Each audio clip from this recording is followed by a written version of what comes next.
incidents, and we've been working that one all night. Our investigators been out in the field. What do y'all, any idea on what a motive might be in this case, or what was going on? Don't know yet. Don't know yet. There's several things we're looking at. Obviously, where we are, we're still talking to a lot of people. So I don't want to get in, to what we believe motive is yet, out of respect for this investigation. Okay. Do you happen to have the names of the people with you by chance? Yeah. Let's see. It's going to be Maxwell Phillips, and then Brooklyn, also Brooke. Those are two victims? Yes. All right. Brooklyn, you said? Yeah, Brooklyn, also Brooke. It said that there were two people spotted running from the scene. Are there any leads on who those people may be if they were involved? Where do you obtain the information? Well, this is from earlier today in our report. In your earlier report? Mm-hmm. Again, we're looking at everything that we gleaned from the investigation last night. We're trying to follow up on it. And I'm not trying to deflect your questions, but there's still quite a few people out there to talk to. And I don't want to put a load of information out right now because a lot of times you'll have people that don't know anything, and then they'll hear us talking and they'll regurgitate that back to us, and it just really stymies what we're trying to accomplish. All right, so what can you give us today? Have two victims deceased from gunshot wounds. It was a violent attack, and it's our intention to identify those that did it and arrest them. Do you have any idea of what the motivations may have been for this crime? Don't know. There's, you don't want to speculate. Mm-hmm. You don't want to speculate. But we are looking. We are talking to people right now, and hopefully we can continue at the rate we are to develop this case. Chief, were there any other people inside of the duplex or people in the neighboring duplex at the time of the shooting? We spoke to witnesses last night. Okay. Do we have any idea if maybe these people were targeted in particular, or? Margaret, they certainly were the intended victims of a crime. Right. Again, I will say it was a violent crime.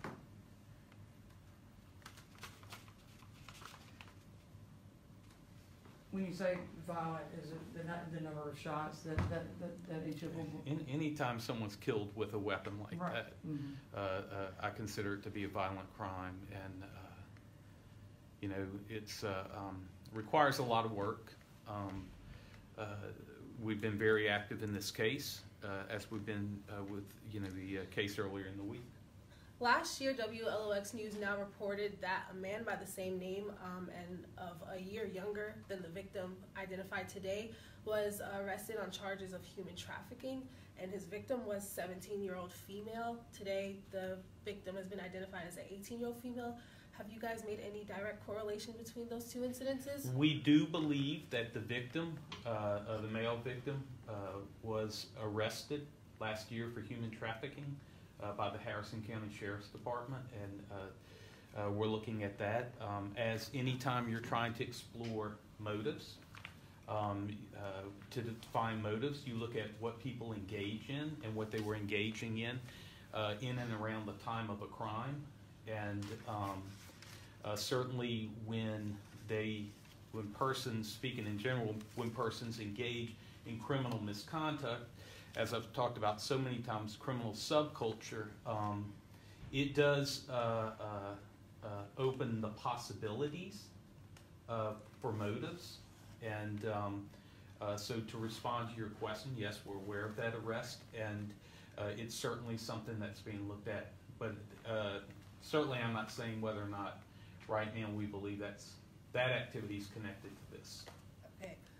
Also, in Gulfport, there was that machete attack that happened mm-hmm. earlier this month, mm-hmm. and another incident where there was a 19-year-old who was shot. Would you say that there has been an uptick in crime lately? Well, if you compare to our homicides last year, we had 4. Of course, that wasn't a news story. This is. Yes, so comparatively, the numbers would indicate an uptick. However, is that a pattern? No, there's nothing that makes any of us believe one is associated to the other. They're all independent violent acts, and there is nothing that shows us an association. Again, when people engage in lesser criminal activity, you sometimes can open yourselves up to be more vulnerable to be a victim of violent crime. And on the incident with the machete from Sunday night, we have additional warrants.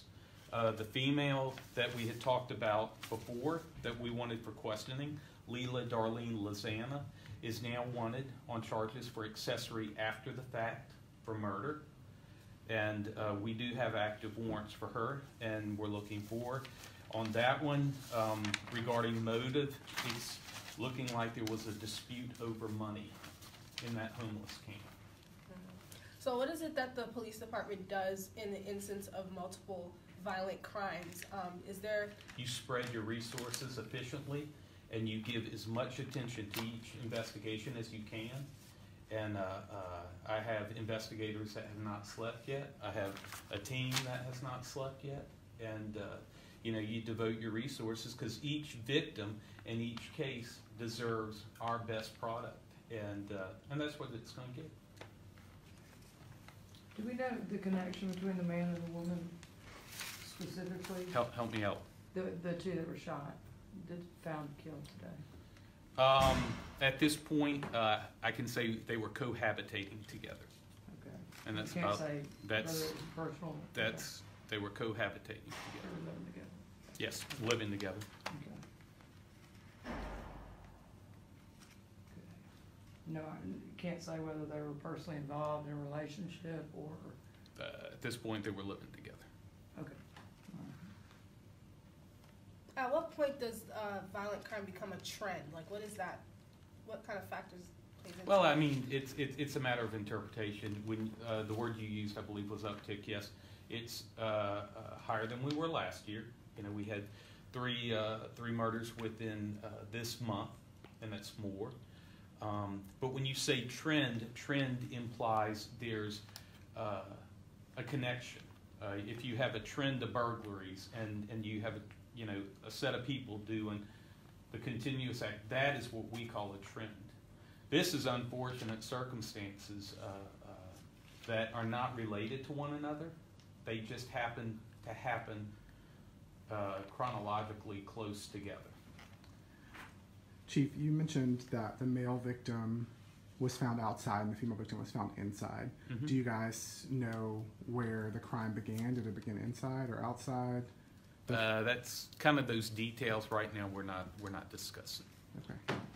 Did the couple or the two people who were living together, the victims, did they live at that unit where they were killed? They live at that property? Yes, we believe that. Was there any evidence of break-in? That we're not discussing.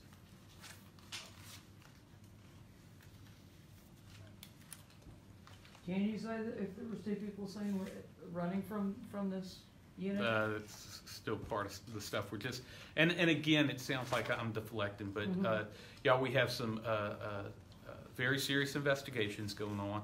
I got a lot of people doing a lot of really good work, and it's important that we relate to our community what's going on, but I don't want to do it in such a way that we damage these investigations, because quite frankly, this will be yesterday's news, but these investigations still have victims, they still have criminals that, in the years to come we're going to be prosecuting. And I don't want to regret saying something today to satiate the media in order, and hurting what we're doing. And I know y'all understand that. I will tell y'all, we will keep you posted as this develops. I want to make sure I've relayed everything that I could to you. You do now have the update on the female Lozana. She is wanted. I would ask that your listeners and your viewers and your readers, if they think they know anything, think they saw anything, certainly contact the police department and let us know, because we're continuing to follow leads. And I know you had said that, the two instances of violence that we've had here in the last few days, the victims kind of lived a lifestyle that put them more susceptible to that. So would you say to the community that there's no outside threat?